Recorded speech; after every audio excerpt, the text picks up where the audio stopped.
try and look at the camera so you can't, so the viewers All can't tell right, that I'm really not here. We're live. Welcome, everybody. We're alive.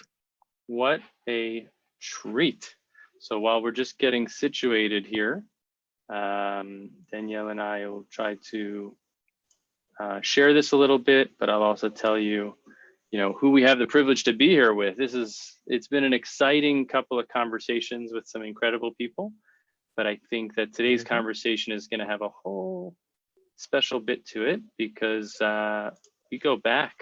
Do you remember when it was that we connected? And I think it was through NSA and through Twitter. Yeah, I was trying to remember that yesterday. How was it that we first met? Because all I remember, and I think I'm back now. Yay! Sorry.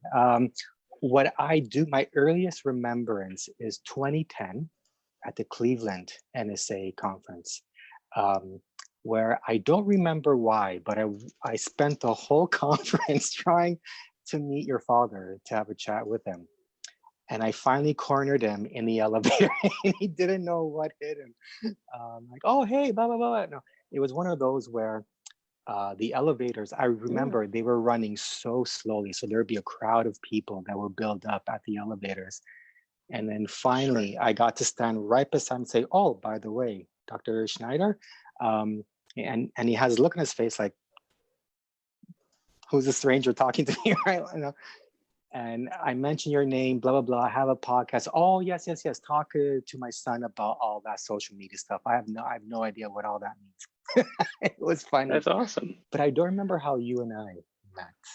I have a memory. Twitter. Yeah. Okay. I have a memory, and the memory is an amazing story. And I used to tell this as like the best of what social media could be, especially in the earlier years. On Twitter, they had some way of, it was before hashtags, I think. There were groups. There was like groups of people that were interested in stuttering. And I found myself in a position to give a presentation at a national conference overseas in Israel. But the challenge was they wanted to get, remember? And I needed to get the abstract for the submission in Hebrew. And so I'm thinking, and I'm ready, and I know people that could translate. I know people that know stuttering, but I don't know anybody that could translate and understand stuttering. So I asked you about it, and you said, oh, I posted it on Twitter or something. And here I am in New York, and my buddy, who I only knew at the time through Twitter, says, oh, I think I got somebody. And I'm like, what are the odds that this guy with last name Rossi, knows what I need and knows the person I need, who's going to be able to translate this abstract? I don't even know this guy from a hole in the wall. And then you're like, oh yeah, I've got this friend. I won't say his last name. His name is Ezra. And I said, okay, that's neat. And I go on and I connect with him and I say, hey, listen, can you help me out? And you made the intro. He said, sure. You want to know something crazy? And like, here I am meeting this guy internationally. So it was like, I post in New York, you see it in Toronto, you introduce me to a guy in Tel Aviv. And not only internationally, but digitally. Yes. Yeah, like just complete. Yeah, sorry. Go ahead. I completely. No, 100%. I broke the rule. Didn't let you finish. There are no rules. We got no rules here. We just go with the flow. All right. No. The craziest part is that Ezra says to me, oh, I know you. I'm like, oh, okay. He says, yeah, I used to work with your dad. So here's this guy in Tel Aviv who I never met, and I meet kind of through an amazing introduction, as you said, digitally.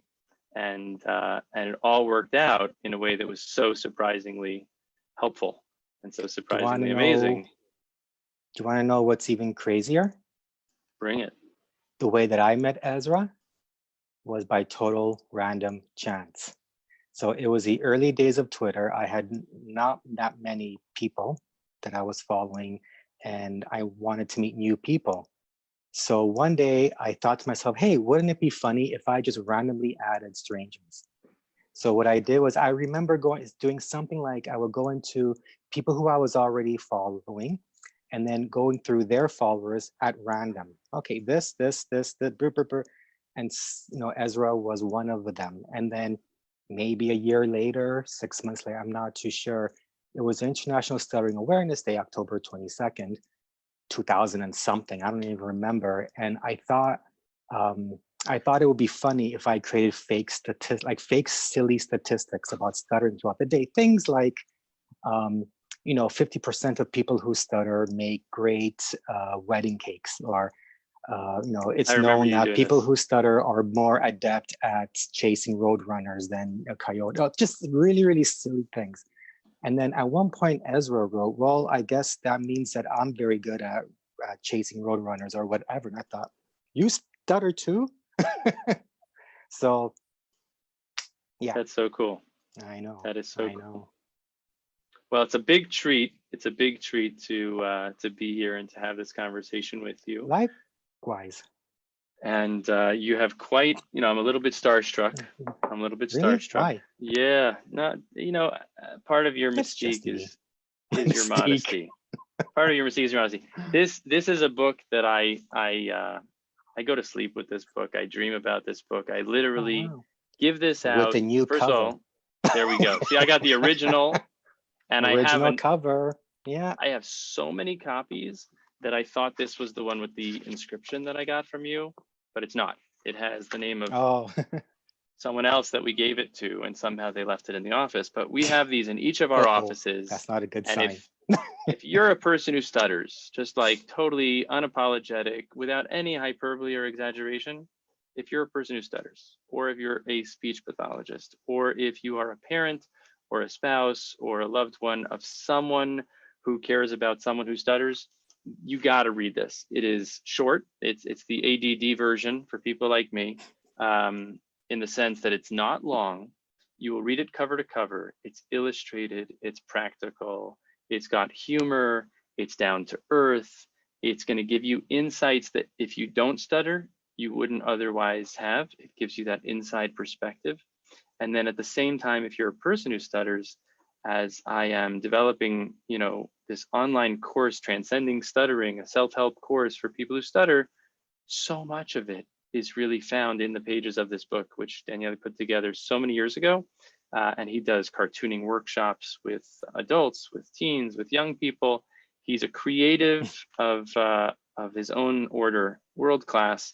The guy is amazing. He's very humble, and he has collaborated to translate some of this work.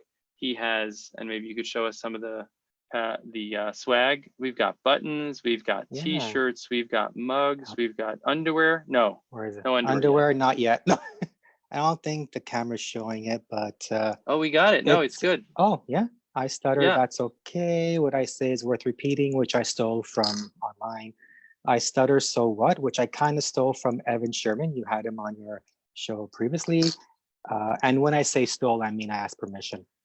Sure, I stutter. What are you good at?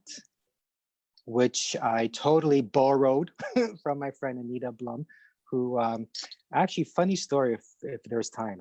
She plays a role in the creation of these buttons. This is Stuttering is Cool. And then totally stolen from the NSA conference one year. I'm worth waiting for. And then all these buttons come with a little mini comic book.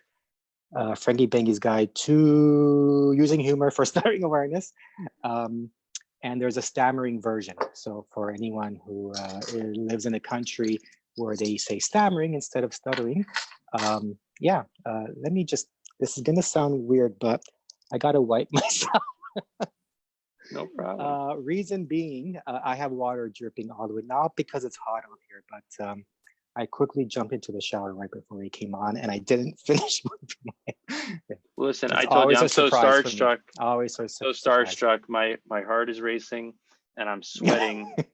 You can't see it on my head's face, getting bigger. My head's getting. Don't make my head get bigger. Yeah. Yeah. No, but in addition to all that, other swag. Yeah, and then I just wanted to make mention also. You've got the cartoon books, the illustrated comics, illustrated novels. I mean, it's so much more than anything you could ever describe in a box.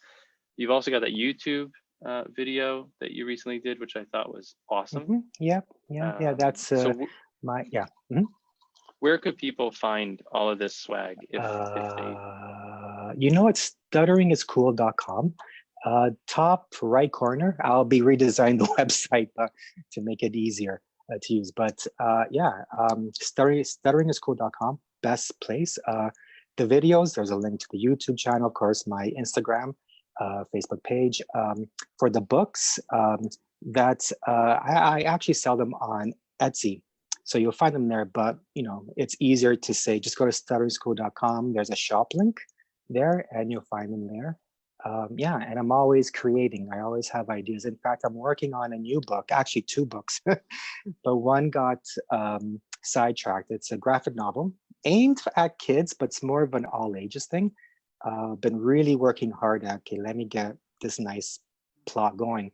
But then I received a request earlier this year from an SLP who said, oh, I'm not sure if you have it in your plans, but would you mind creating a Frankie Banky comic talking about the speech machine? So that idea went from, I have my sketchbook now, I thought I could give you a sneak peek. So here's one, oops. Yeah. So this is a work in progress, how you could see what my work looks like. Because I draw on paper first, and then I scan in Photoshop. And there's a lot of stuff missing on paper because I digitally add it into Photoshop. So this is the opening. So it takes place, so Frankie Banky, he's a cartoon fox, even though you can't really tell that he's a fox. And the tiger character is there. That's Tiger, a metaphor for his stuttering. And they hear music in the background, and it's an ice cream truck. So the speech machine. So this is what I mean by I leave stuff out for Photoshop. So there's the lungs, the mouth, esophagus, etc., and all these street signs here, but they'll be moved around digitally, and I'm gonna actually type it out because my handwriting is horrible. Yeah, and this idea more than make up for it with your illustrations. I hope so. And this idea actually grew from just a simple 5-page comic that I'm going to post again over at stutteringschool.com. Forgot to mention there are comics there too. Now it's grown into I'm not sure what the proper speech therapy term is for it, but I just call it a therapy book, like a book to use in therapy sessions for kids. So it's going to have an extended version of the plot. There'll be puzzles, and it's all to use humor and storytelling to explain, besides the speech machine, but self-advocacy, disclosing, and the fact that there's more to you than just your stuttering. You have talents, you have qualities, you have friends, and yeah, so that took off. So now my graphic novel is on the side that I kept saying, December is my due date. I'm like, well, next December maybe, or whenever. So I tend to work where my energies lie. So right now it's in the speech machine comic, and I'm really surprised. I found a plot to explain how lungs work. With the, wow. It's crazy how sometimes scary. Like, how did I think of that? So although with a lot of help from, SLP friends when I ask, is this correct when I talk about the speech machine? No. Amazing. I mean, what's really amazing is also some people are a one-hit wonder. You keep pumping out so much stuff over the 15 years I've known you. And being a creative, you put a labor of love and soul into everything you do, but it's amazing. And it's a bunch of people here, just to give you feedback. Oh. People from UK, people from the US, people from Sweden. Our friend Anita's watching. People are dropping Anita. Comments. Pop your comments. We'll try to catch those. And the funny story. Yeah, the funny. I probably should give credit where credit's due, especially since she's watching. So long story short, here's one reason why if you stutter, get involved with the worldwide stuttering community. Post-COVID, when we can travel again, it's a lot of fun. Long story short, Nordic stuttering seminars where they take place somewhere in Northern Europe. I went, 2016, great time, ferry boat ride from Estonia back to Finland. Me and Anita were just on this, I believe they called the sun deck of the boat. You could tell I don't get out much. And she was telling me about these funny stuttering buttons she makes for the Swedish camps, I believe it was, for the kids. And bing, I should make Frankie Banky. Hey, can I borrow that idea? Sure. That was my weak attempt at imitating her, but that's not the way she talks at all. And then, yeah, so thank you, Anita, Where are you? She There says, you are. I see you. I see you. yeah, No. she says, thanks to Mintu. I'm not sure I get that reference. Meme too. It's an inside joke. We were drinking hot chocolate. Yeah, meme too. It's a Finnish thing. I'll explain some other time. So. Awesome. So yeah, Awesome. so yes, I am very creative, but a lot of creative ideas come from bouncing off of other people too. Right. And that's where ideas happen. Sometimes it's from a conversation or from a suggestion. Like for example, for the graphic novel, I was interviewing some people who stutter, SLPs, etc. And some kids, they tell me, you should have your book happen this way. You should have it this way. I'm like, ooh, that's a good idea. So then I leave notes to mention this idea came from this person, from this person. So really all this is really the result of a collaborative, or not really collaborative, but me being involved and learning from everybody on how do I deal with this stuttering thing. Because I was in my mid-30s when I learned that stuttering is not my fault and stuttering is okay. What a mind bend, right? Right. And you can have friends that stutter since when? What? Right. So. So tell us, I'm always curious about, I mean, first of all, if you haven't gotten excited yet, so stutteringiscool.com is the place to go to get everything that's out there and that will be coming out, and there'll be a refresh to the website, which is really exciting. We're talking to Daniele Rossi. The guy is amazing. And I can't recommend his book enough. I keep it near me at all times. Oh, that was really funny seeing how it disappeared into the background. It can disappear and reappear. The new one. There you go. There we go. And again, so Daniele Rossi, reappearing book. stutteringiscool.com is the place to go. So one thing you said, I just wanted to highlight, which I think is unique to you and some others, but not enough, is how you weave it all together. I really feel that all of your material, as you said, it's a interconnected quilt of ideas and input from people we know, from professionals, from people in the stuttering community, from kids who read your book. And you always give credit, as much as you said you stole this and you stole that, just so everyone knows. In reality, there's a shout out to just about anybody and everybody that an idea comes from. That is but so not true. many people, especially a creative. You want to do things your way. You've got a certain thing in mind. Your ability to weave it together is something I really admire. And you mentioned that it all kind of shifted around in your 30s.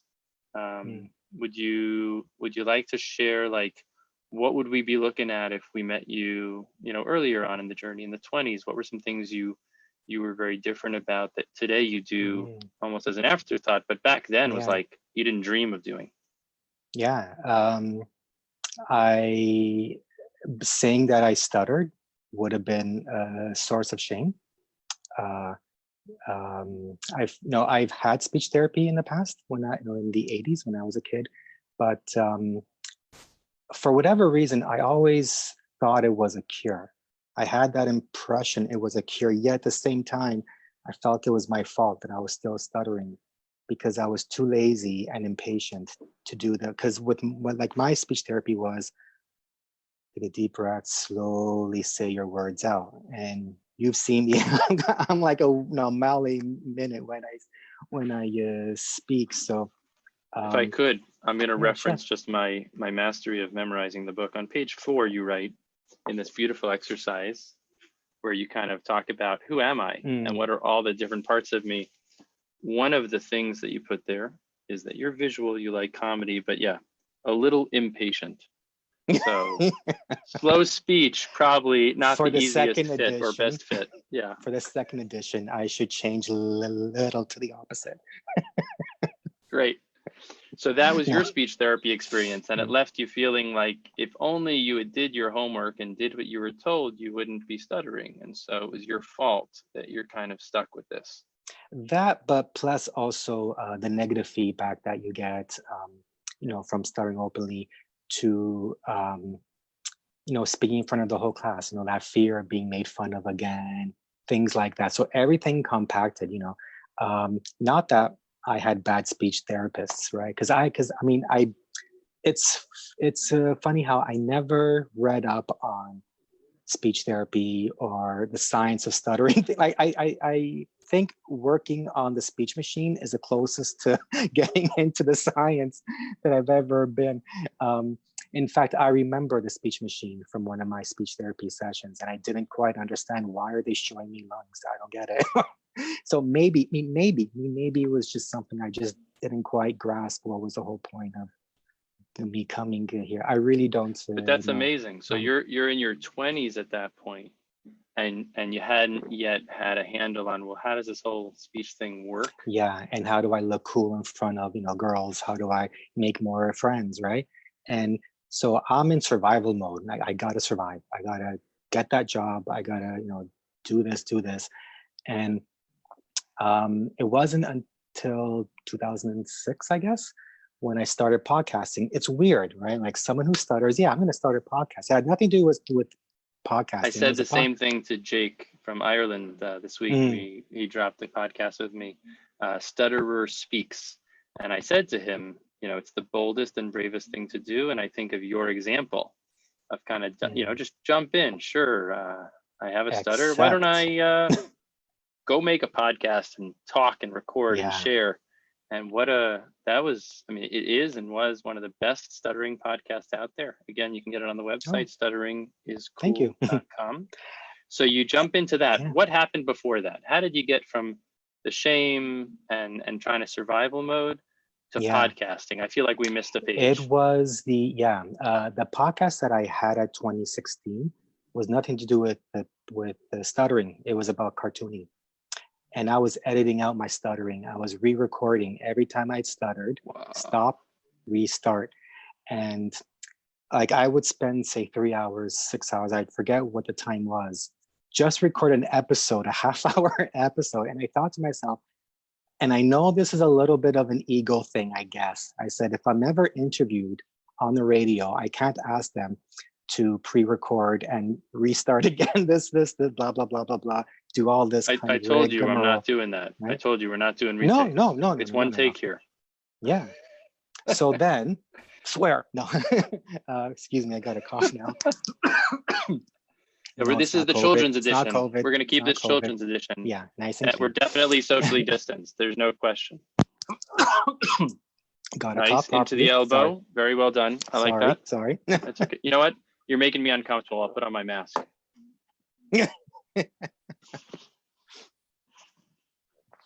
So then, Danielle, the nice thing is that if I ever leave the house without my mask, I've always wondered what the yarmulke is for. So I can always just kind of like, oh boy, it smells fantastic as long as, you use the right shampoo.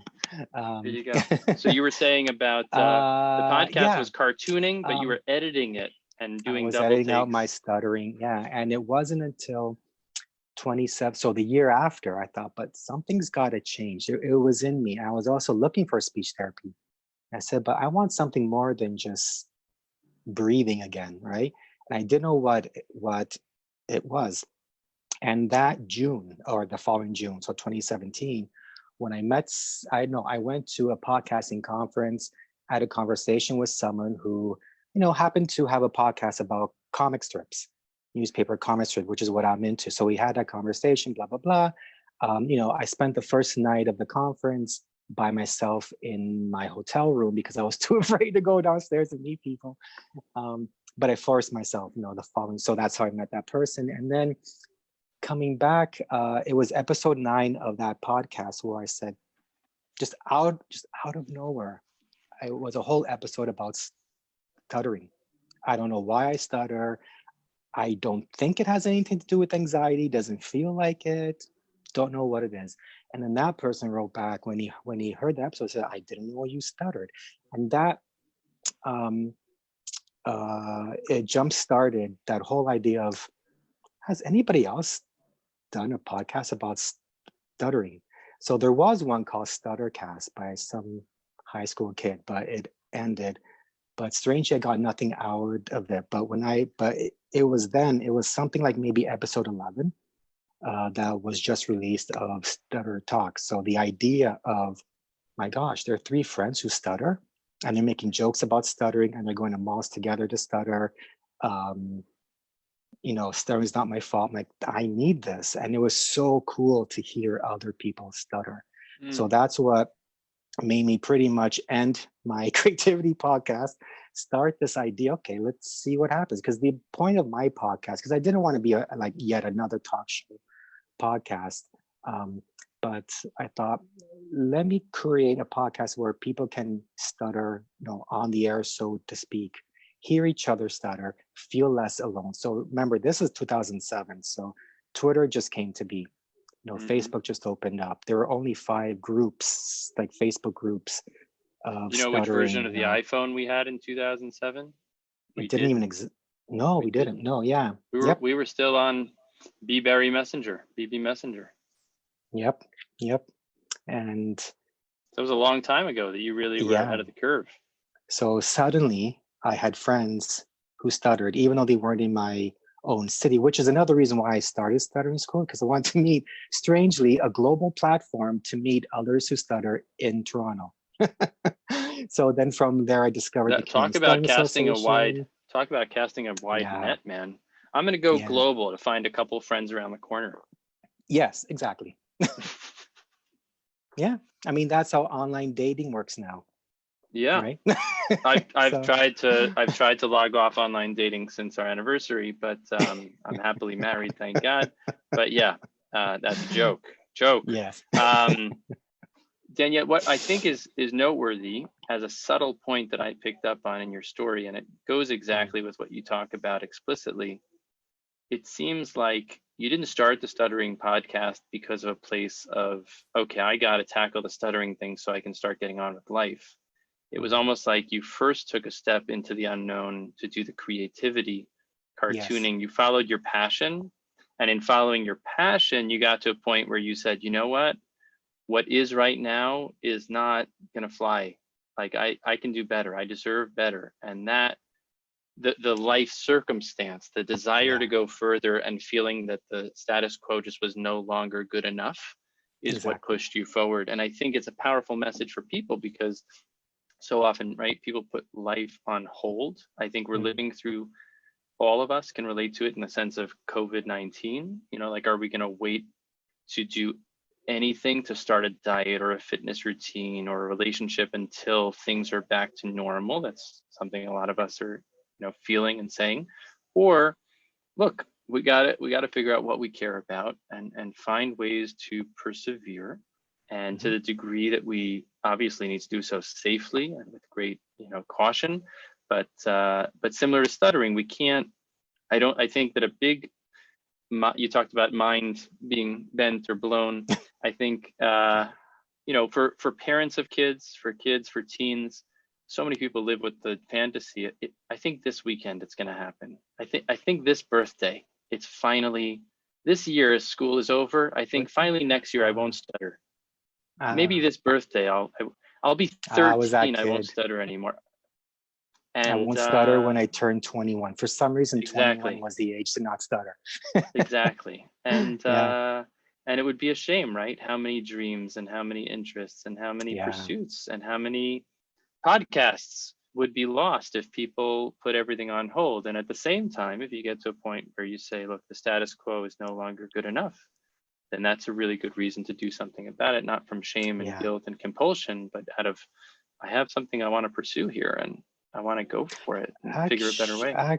Actually, you've hit the nail on the head. Status quo is not good enough. That's the spirit of the, and if you don't mind me plugging a little bit, the Joint World Congress on Stuttering and Cluttering, which I'm co-organizing. Hopefully it's going to still take place in Montreal. What's the website, just so people can follow up and track it? There's no website yet, but we're on Instagram as JWCSC News. We're on memorable, very Twitter. Memorable. Yeah. Well, we're trying to fit everything in. Can you just say that again and I'll type it in because I couldn't even remember it from my own. Yeah. Just say that again. JWCSC. Okay, so on the Schneider Speech feed, I'm just putting that in there. If people want to follow on Instagram, you can follow that. We're on Twitter as well. Yeah, and we do have a Facebook group, so I believe it's searchable. If you look for maybe you'll post it afterwards. or Yeah. a post after, yeah. So a lot of wrenches were thrown in the process, so we couldn't get a website just yet. COVID. Sure, sure. And yeah, so changing that status quo where the Congress is all about bringing people who clutter, people who stutter, together with the academics, the researchers, the SLPs, and together we'll be creating this better world, right, for people who stutter and clutter, just like how you're doing with your online course. 1 second, I just pressed the wrong button. Oh, are we off the air? Okay, we're not off the air. Okay. But I'm trying to look at the comments on Facebook, and I started to hear an echo of replay. So yeah, too many comments. You've got a lot of fans. You have a lot of fans. Oh, see, I don't see them. That's the I thing. know. I know. It's so So important. do tell, make my. Well, okay, yeah. Let me just tell you who we got here. We got Anita. We got Evan. We got John out in the West Coast. Now, for John to wake up at this time, I'm going to say something because John and I are good friends. John overslept when we had plans for this conversation. He overslept on me. But when it came to you, nobody's going to expect a second swing. This is when I say jump, you say how high. There you go. So it's ego. 7. No. The dude woke up at 7 a.m. Or if I know him, he did an all-nighter. He's up at 7 a.m. on the West Coast. We've got Anita here. We've got Evan. And then we've got in the UK, I'm tracking some of the conversation there. We got Linda, who I believe posted today how fortuitously all the swag and all the materials that she got in the mail. She just posted those, Linda. That was Natalie. Oh, that was Natalie. Yeah. I'm blending. And then there's Linda, who's, if you have any swag, please feel free to post. Yeah. Anyone that posts their swag and tags Daniele Rossi, he will smile. And if you're lucky like I seem to be, you might find yourself featured in his next book cartoon. We have to talk about the features. I put in caricatures, pseudo caricatures of my friends. You might appear. We've got Harkirat Singh. I apologize if I'm not getting name pronounced properly. We've got Gustavo from South America, Elizabeth from England. Beautiful, really, really beautiful. That's what's cool about the internet and digital technology. The first time I ever posted a Frankie Banky comic was before social media, and I got an email from someone in India who said it was a comic of Frankie Banky stuttering on his name, which ended up in my book too. And he said, "Oh, thank you for drawing this. I printed it out and I hung it up on my cubicle wall at work." And I'm like, whoa, on the other side of the planet, somebody has a comic that I drew hanging, and I didn't need a publisher for that. So that's why I'm glad, going back to the COVID thing and even to your online course, right? We have the technology to, create an online course, or all these podcasts about stuttering are suddenly popping up all over the place. I think mostly due to Spotify, because they launched a podcast platform that they won't accept my podcast. But there's lots of other podcasts, like the one that you talked about, Stutterer Speaking. I think it's Stutterer Speaks. That's the one. Stutterer Speaks. I'm very sorry, guy from Ireland. That's Jake will forgive you. He's a very forgiving guy. He's but Jake, you should know, granddaddy of stuttering podcasts is right over here. I do have some gray hair. Mac Daddy at his best. Okay, so you were saying about hitting it on the head, and then I think we digressed. But I wanted you to just share about that. I was reflecting on how it struck me that you didn't put life on hold till you kind of backed your way into dealing with it differently, because the status quo was no longer good enough, and you were riffing on that. And I just wanted to give you a chance, and then you talked about the conference that you're working on for stuttering and cluttering, and then I tied that into how you created an online course.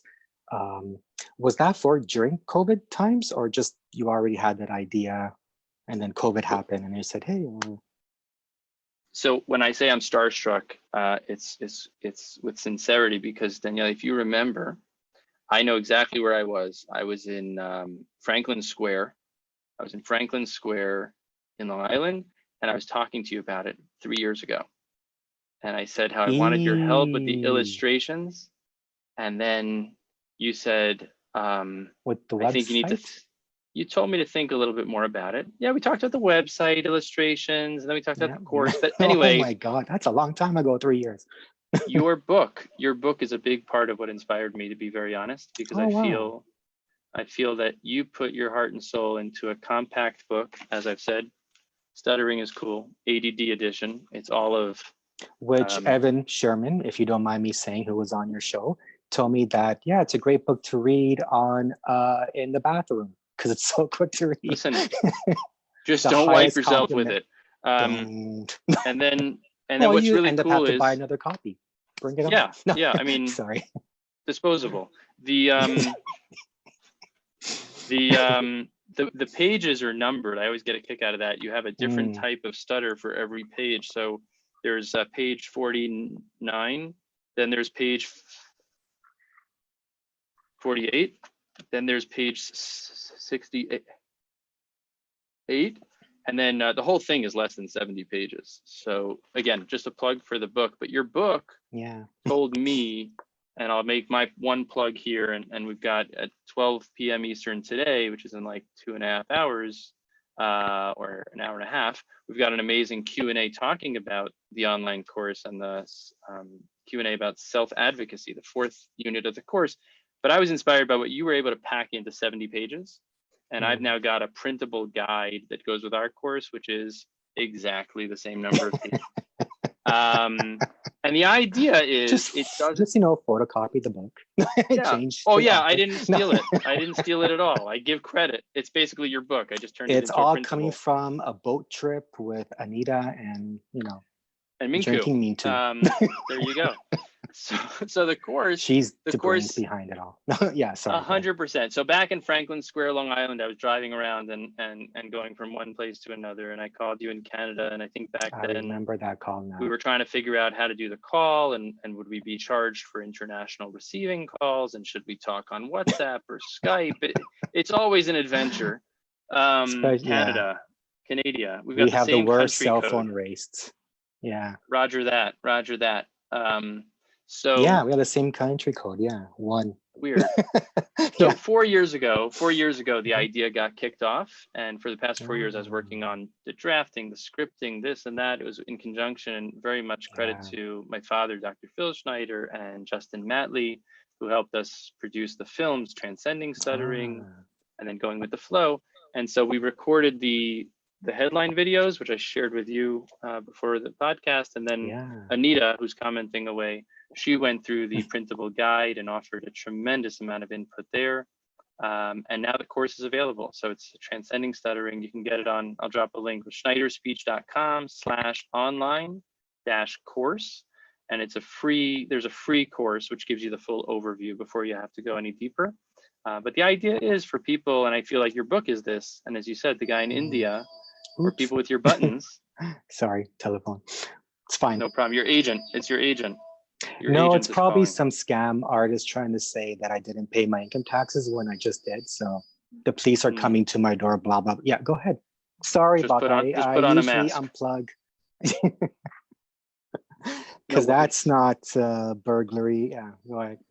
Sorry about that, everybody. No, you were saying but the idea of global reach, your book has reached every corner of the world. And I know that there are translations of it, and the buttons have been translated and circulated. French, I think Hebrew as well. That's Israel. Right. Thanks to the AMBI. Thanks to ambi.org.il with Hanan Hurwitz at the helm. Shout out. And so the hope was that maybe as a speech, you did it as a person who stutters, and maybe the profession of speech language pathology could offer something from our perspective in conjunction with everything we've been informed by our friends, people who stutter, and our clients have taught us so much. If we could put that out there, accessible and affordable, that was really the drive. So it's an exciting, and then COVID comes, and all of a sudden people who stutter and therapists who are now working remotely are finding that the course is a very exciting, fresh way to perhaps consider very similar ideas to some of the best of what you have in your book. So if you don't want the online course, get the book. If you want to do both, that's great. But the idea is if you can change your mindset a little bit, if you can find ways to incrementally, and I love what Daniele did, and it really did inspire me, very practical tips how to do networking, how to handle interviews, how to handle dating. I mean, everything is in this book. It's really incredible. And I just tried to complement it or rip it off, you know, one of the two. It's the highest form of flattery. Actually, yeah, somebody did try to sell illegal pirated T-shirts, Frankie Banky. So I was kind of like, at first I was like, oh, and I thought, hey, not bad. I got, you know, they liked my work so much, it was piratable. I shut them down. Let me ask you a question that I've never, and maybe I missed it, but my daughter's favorite animal, would you like to guess what her favorite animal is? A fox? Tiger? What type of fox? Interesting, you said fox. What type of fox? A fennec fox. Arctic? I don't even know what that is. Is that the orange one? Okay. They're very fennec? cute. They've got these massive ears. Massive. Oh, they're those adorable. ones. So maybe that could be his love interest in the next book. Oops, I said too much. Well, my question is, how did Frankie Banky, how did you settle on a fox to be the caricature? Yeah. Frankie Banky happened before my stuttering transformation thingy. It's a funny story, totally unrelated. It was the 90s and the late 90s, and a friend of mine in Italy was creating his own, I guess, startup at the time. I never even knew the word startup. And it was an online shopping website, and they wanted a fox character design. So they asked me to design a fox character. And for the life of me, I couldn't draw a fox. It took me forever, including a tiger too, for a different project. The online shopping site did not end up happening, but I was so fixated, I gotta draw. I gotta succeed in drawing a cartoon fox. At the time, I had a different comic strip out, superspud.com, you'll see it there, of an alien. But I wanted to, you know, create this fox that I can create a fox. And then one night, must have been 2 a.m. I don't know what made me, like I was in my 20s. I think I even came home from clubbing, and I still have the picture where I just, okay, let me give drawing this fox a try. I'll try something different. And then up came this fox. And it was actually, I have it in the book here somewhere. And now I originally drew him without a mouth, and he kind of looked worried, scared, like he would have anxiety issues. So when the time came for me when I said, oh, maybe I should draw a comic strip about stuttering to accompany my podcast, I immediately went to this character, not because I'm saying, and I don't believe at all anxiety causes stuttering. It was more like, here's the result of the status quo of quo that, you know, causes all this, you know, underneath the iceberg feelings there. But I didn't like the idea of this, you know, the cliche, the nervous, scared, stuttering character. So, and I tend to draw myself in my characters. So he became this, I guess, cartoon me. The name Frankie Banky, actually, let me back up first. So I have no plans on making him any cliche that we've already got that. We're done. Time for a status quo change. Name Frankie Banky. Meaning the misnomer, the misconception and the misperception that stuttering is born of anxiety, and that all people who stutter have some sort of anxiety to them. Yeah. Exactly. Yeah. The name Frankie Banky, I know it sounds like it could be a stutter, but it's not. It took me, again, long time to come up with a name. First, I called him Francis Fox. And then I thought Fizz for some reason, but it doesn't stick. And then one day, my niece, she was, I think 3 years old at the time. And she was learning rhyming words in school. So we had introduced her to a family friend by the name of Frank. And for whatever reason, she just burst out laughing and she said, Frankie Banky, Frankie Banky, Frankie Banky. And right there, I said, that's the name. That's the name. It's Frankie Banky. And then the tiger character came. It was kind of the same thing. I couldn't draw a tiger. And then one day, I actually had an inspiration while on a trip to Paris.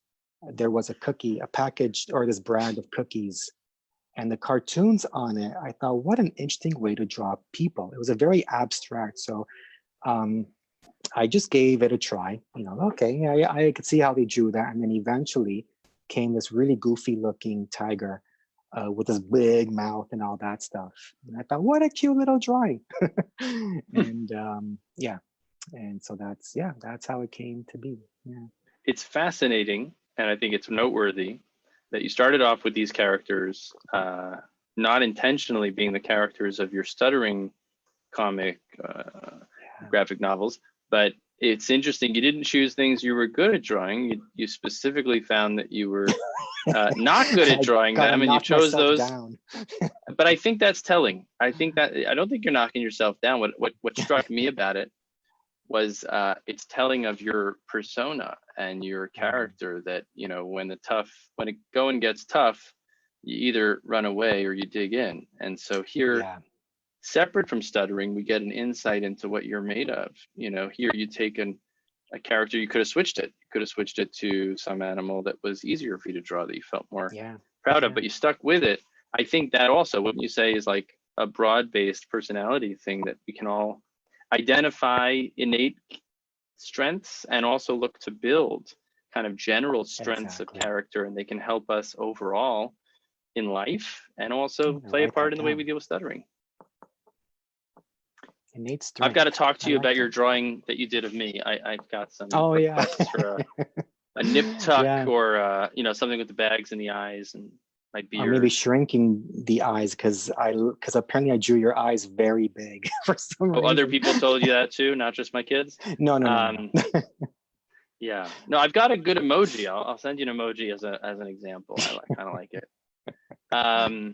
What would you say has been the illustration, the comic, the piece that's gotten the most distance or feedback people have found resonates most? Can you share?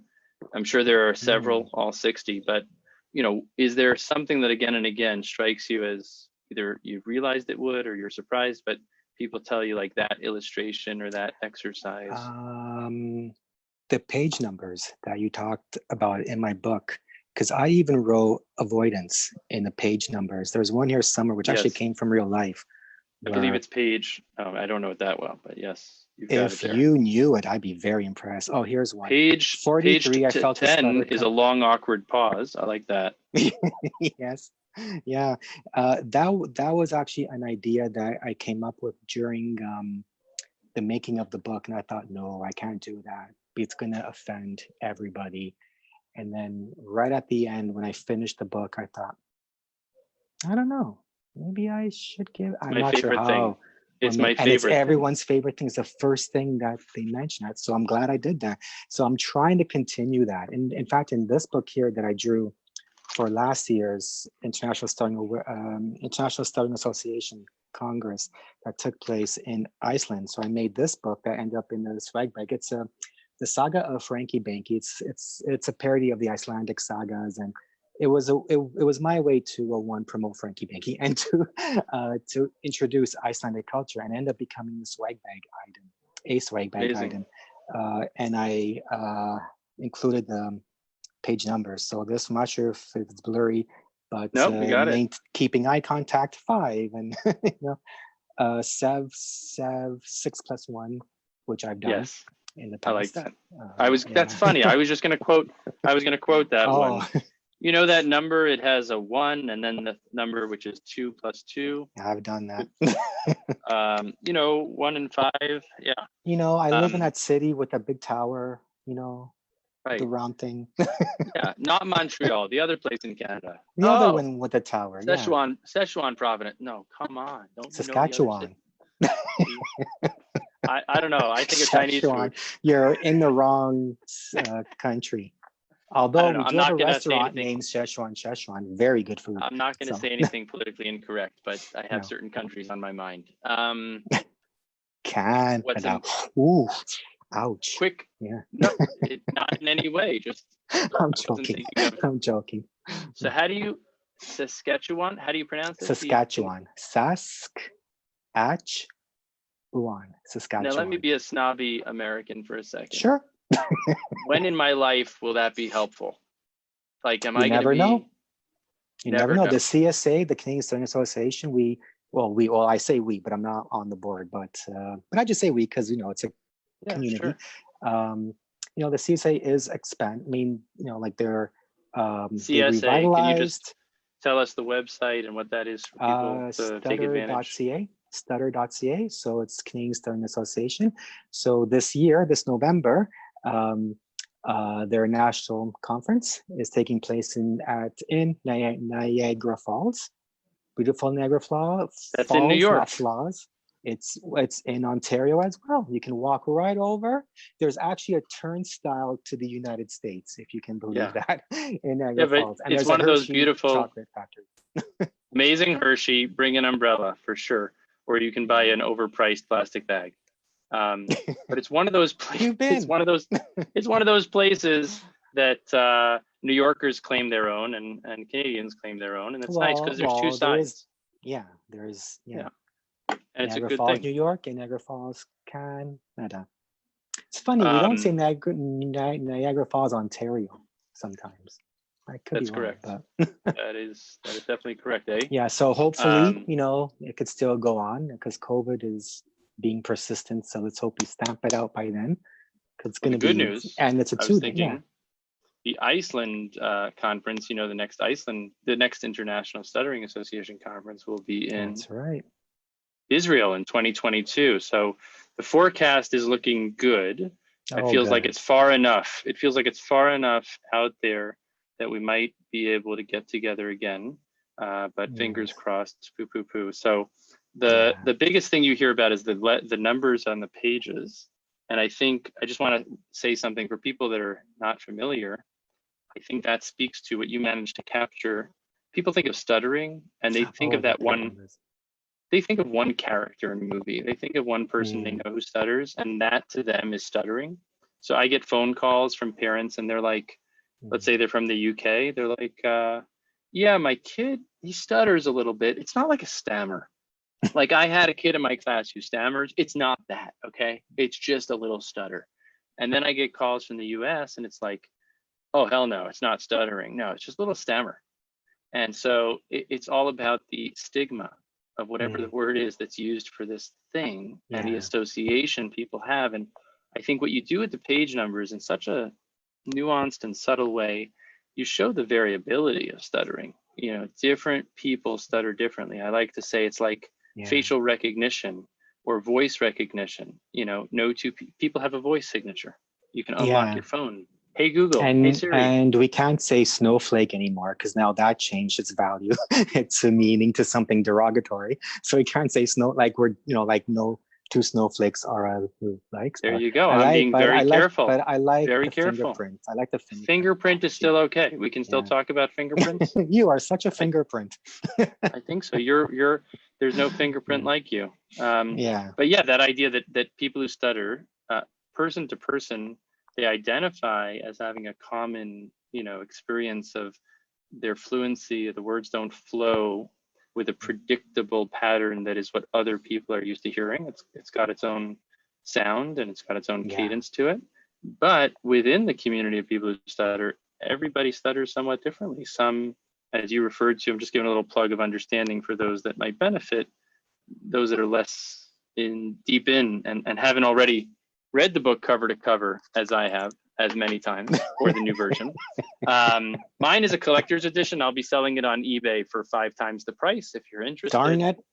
I should have kept some. Hit me up, help@schneiderspeech.com. Tough times, tough measures. I'll order the new one. I'll get 10 copies of the new one if you buy this one for 5 times the price. But you can get it signed by me. Big head. Collector item.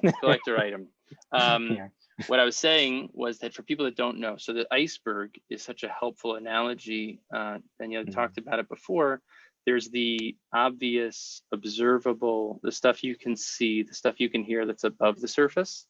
And then there's the stuff that you can't see, but it's part of the stuttering experience, which could be the feelings, the anticipation, the unspoken words, the commitment to say what you want to say, the reservoir of vocabulary that a person builds. These are things you don't see, but they're part and parcel of the lived experience of stuttering. And so we talk about the iceberg and variability. There are some people who stutter who are still living in homes and relationships where people say, oh, you don't stutter, what are you talking about? And that's Yeah. because people don't hear it. But what they don't realize is this person is working so darn hard to hide it, suppress it. And so it doesn't come out. It doesn't get expressed above the surface, but it's a Yeah. big load that they're carrying beneath the surface. And then there are other people where I deal with parents with young children all the time, and they'll send us videos, especially now, but even before now, having parents see their children stutter, watch those interactions, and catch a freeze frame, pause in the middle of a big stutter. And the parents are like, oh my gosh, do you see how bad it is? And I say, look, I definitely recognize, like, it's definitely concerning, and he really got stuck there. And I hear you. I want you to just look at his face for a second. What does his face tell you? And very often with young children, they're just smiling and talking through it. And the biggest concern is that parents and adults and communities don't project, different thoughts or feelings that the child may or may not be feeling, but really to check in, because it's those projections that can be very impressionable. But if we can decouple the projections, the mind reading, what you were talking about, like, get out of thinking of what they're thinking, or you're feeling you're stuttering, but people tell you they never noticed you stutter.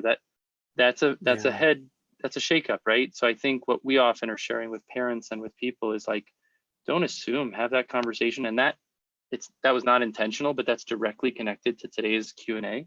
Self-advocacy, that if you're a person who stutters, how do you let other people know what it is like for you, what they should expect might come up in that conversation, and how do you want them to treat you? Because I've been talking to people, and what you said, Danielle, you're where you're at. In your 20s, you said you didn't even know, you didn't really have a sense of it. You weren't really informed. You weren't as sophisticated as you were in creativity as with stuttering, even though it was And such a big part of also, your life. yeah. And I knew no other person that's And no one stuttering. else. Totally. Yeah. So I think the last thing I was going to say on that, I know I was talking a bit, but the self-advocacy is this, I think, is an important part, and you deal with it beautifully in the books, and you talk about different ways of, with humor or straight up, how to just put it on the table and make it matter of fact. But I just want to emphasize for anyone who's listening, whatever difference or whatever misunderstanding, misconception, misperception may exist, it becomes a barrier. It's a tension for the person who's hiding it and holding it. And it's a curiosity on the other part. And people don't know, like, does this child want to be picked on to speak as much as anyone else, or this child would appreciate not having that? There's no right answer. The only right answer would be a conversation. So opening those conversations is crucial. And if you're a person who stutters, think about initiating that and letting other people know. How do you want? I have some people I work with, they want mom and dad to notice or give them some gesture of, hey, everything, are you good? Like, is there anything I can do to support you? Are your siblings talking too much and interrupting too much? Or you're good, you want to fend for yourself just like anyone else. Gauging that, opening that up and not assuming that, I think, is such an important piece. Yeah, and that reminds me a lot, another panel in this upcoming Speech Machine Comet, where another example of having asked a bunch of friends, how would you have handled yourself? So I'm not sure if you're seeing it backwards, where it's teaching, great. It's a positive, oh, you just did not know that I was stuttering. It's no big deal. And now that kind of stuff. Yeah. Daniele, one of the things before we wrap, and I'm in no rush, I so appreciate the time and enjoy always. Well, thank you for having me on. Yeah. I wanna show you something I shared yesterday. I don't know if you got to see it. A couple of years ago, I had a client, and his picture is just and I was wondering if you could give me your feedback on the picture. I'm envious of his artistic skills. Yeah, so the backstory, you can see it on the Facebook page, on the Instagram or Facebook at Schneider Speech. But what's amazing is this young man came in, he was so not put together. He was so coming from a very low socioeconomic place, very low educational level. And he didn't have the confidence to even speak with me. And so I figured, what could I do? And I wrote this in the post. I was scratching my head thinking of what would my father do? And then I literally had your book go through my mind. And then I thought about the Stuttering Foundation of America and the pictures they've put together and shared and published. And I said, you know, maybe I could do that. Maybe, just maybe. And since then, we do this all the time. And my dad's done it hundreds, thousands of times.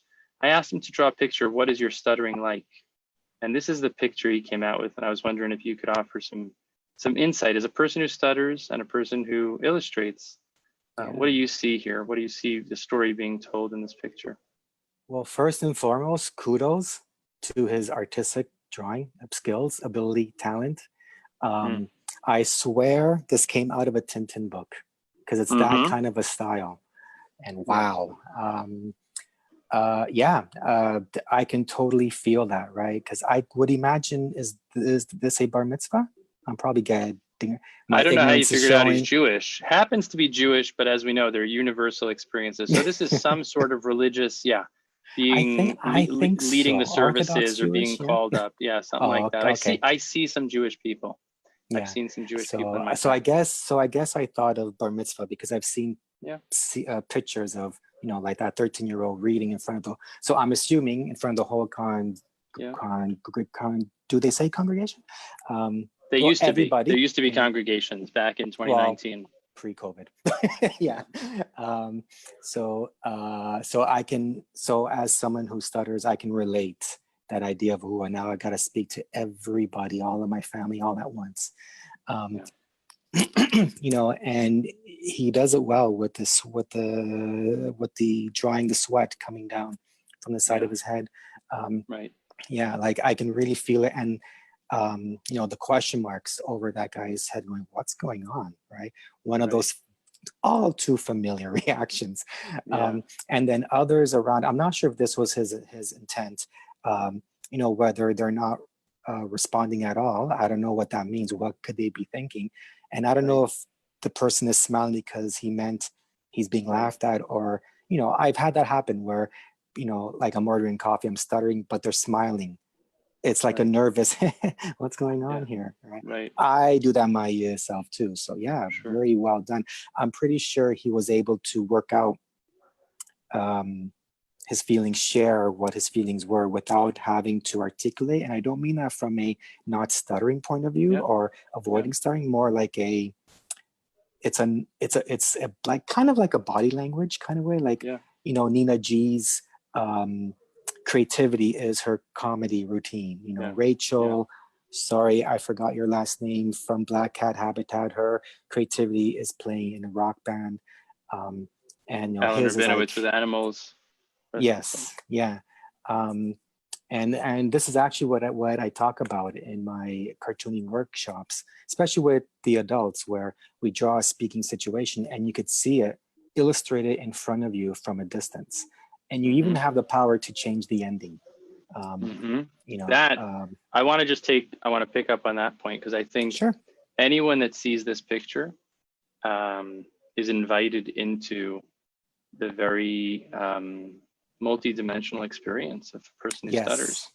And I think what I'm struck by is that he didn't need to have 4 people around there, and there's no audience. It's this young teen standing in front of 4 peers. One is bewildered with question marks. The next one to his left is kind of like not sure, looking away a little bit. Next one is kind of looking at him curiously, and then the other one looks like he has a smirk. And they're 4 different reactions, and people who stutter. I didn't even realize that. That was just striking me. I'm terrible. And then you're the best. And then you said, just to take the last sentence you said you can have different endings, right? And I think of when I was a kid, I don't know if you had these in Canada, the choose your own adventure books. Yes, that's actually my plan for the Speech Machine comic. Go ahead. Boom. Well, that's the idea of the course too. That's why we're on the same page, man. The course is not meant to be linear, because every person has to make choices for themselves, and everyone has to find the right fit for them. But what this young man captures is a very stressful experience, and it's one of juggling unpredictable multiple fronts of different ways people are responding, and each one carries its own. How do you deal with the guy to the right? What would be helpful to kind of resolve that? And the guy on the left, and it's overwhelming, and it's making him sweat. And then in the same visit, this is what's striking, and the power of cartooning and storytelling. I said, what would you like it to be? What's your goal? And it's literally 10 minutes later, and he puts this. And if you had seen this boy, and as I describe him in the post, he walks in bent over. He doesn't stand up straight. He doesn't look you in the eye. He swallows all his words. And look at the, I don't know, what strikes you? What are the artistic elements here that are striking you, both as an artist and as a person who stutters? Well, one, again, he's phenomenal at his drawing. Two, the posture, right? Standing up straight, you know, like he really can express. Oh my God. One time I drew a bunch of Frankie Banky drawings of him in different, happy, sad, this and this. And everyone kept saying, I see no difference with, this boy, I believe his name, I think you have it here. For this boy here, like you could see, right? Happy expression, positive. He's, at ease, his hands are up. So there's that passion, I guess, sharing himself, freely speaking. And the lines above, like around his head, those 1, 2, 3, 4, it's like, not even sure how to explain it. A radiance. Yes. Yeah. A radiance and emoting. Exactly. Taking command, taking charge, right? I'm at the podium. Everyone's listening to me. It's I would add that. Thank you. And the microphone's there. Yes, the thickness of the microphone is thicker than anything in the picture. Oh, wow. Like it's dark, right? And you're really reading into this. It is. What darker. Can I say? It is heavier, right? If you look at the density, other than his yarmulke, but even his yarmulke is not that. It's the focal point. It's the focal point, and it's no fear. He's stepping right up. That's and right. I guess a message for people that might be watching this that are not already Hasidim of Daniele Rossi or fans of Daniele Rossi, I would say, this picture really shows that for young kids and young adults and adults who may appear to be people that shy away, inside of them might be someone who burns to connect and to engage and to speak up and never assume that the surface behavior and what you see is what you get. On the contrary, with people who stutter earlier on in the journey, there's a whole persona that may be yet uncovered. And part of the job of growing up is finding the courage to identify and put your finger on it and really let it shine and let it thrive. So I want to make one more plug for stutteringiscool.com. Daniele and I go back several years at the beginning. There you go. I'll hold up my copy. Okay. And then I'll also make one more plug in about an hour's time in 50 minutes. If you want to join us, we've got a brand new online course, which is inspired very much by Daniele and his book. It's called Transcending Stuttering, the self-help online course. There's a Facebook event you can look up right now called Self-Advocacy, Transcending Stuttering Self-Advocacy. We'll have a Q&A in 50 minutes. It's free. And then you can also sign up for the course and get a free course that's an overview. And then there's 4 parts to the course. And it's intended for people, and I think the same audience as in Daniele's book, although Daniele's book really applies to children and adults, in my opinion. Some pages and topics are not for school-age kids, but I have used his book, and my hope is that our course could be an additional resource to add for teens, for adults, and for speech language pathologists, depending where you are in the world, what you call yourselves. These are resources. Daniele is in my opinion, international treasure in the stuttering community. Thank you. And if I could, I would give some sort of award. I can't think of a single book that goes in the class of this one. I'll toot my dad's horn and say the film Transcending Stuttering is up there. But this book, I agree. Stuttering is Cool. When I stutter, just amazing. Of course. And another one, save the date, July 26th. We're going to allow John Gomez to get up a little later in LA. But in the afternoon of Sunday, July 26th, save the date, we're going to have a screening and a Q&A with John, who's amazing and a dear friend of all of ours, and a speech language pathologist, and also a creative. And he created his film When I Stutter, which is just incredible. I want to thank Daniele Rossi. I want to thank everybody. If you want to drop a comment below, the links for Daniele's site, stutteringiscool.com, podcast, swag, books, buttons, and more, and there's more coming. So follow that. And my name, I forgot to introduce at the beginning, so I'll just say my name is Uri Schneider. It's been a pleasure. It's been a pleasure. That's I haven't funny. gotten the podcast intro going. These really started as Yeah. informal conversations, and I just recorded Oh, them. okay. So I'll be Uri Schneider. I'll be your host for today. Maybe I'll do what Daniele Rossi used to do and edit it and put it at the beginning. But it's an honor and a privilege to lead a team of caring professionals, all striving to understand the human experience of people with different types of communication differences, and be it stuttering, voice, learning differences, or otherwise. We work fully on Zoom. We're reopening 2 of the offices. We also do Zoom therapy before Zoom therapy was a thing. And we've got the online course, and we've got group therapy. And if you're interested, you can go to our website, schneiderspeech.com. If you want to get on a call with me, it would be my pleasure to speak with you. Schedule a call on the Contact Us page. You'll speak to my assistant, and you can let her know you want to talk to me. And within a day, we can get on the phone. I want to thank Daniele for the time, and to just shout out to Anita. She told me I need to have more conversations with women. So Anita, you're on deck. Consider yourself notified. When you feel up to it, you're on. And thank you, Danielle. We really will follow and look forward to more things coming from you. And we miss seeing you this past week at the NSA. That's our annual hug. But I'm grateful for this and more behind the scenes. Blessings. Stay safe. Stay well. Thank you. Goodbye, everybody. Bye, everybody. Take care wherever you are in the world. Hope you stay safe, stay well, and whatever you need to do to get on living. If you love to draw, get drawing. If you love to talk, keep on talking. If you want to learn an instrument, if you want to take control of your fitness, if you want to start a relationship, don't wait. You know, take those steps forward and go for the things you want to go for. You're worth it, and the people that are worth it are going to give it to you if you ask for it. So lots of success to everybody. We'll end the Facebook Live there.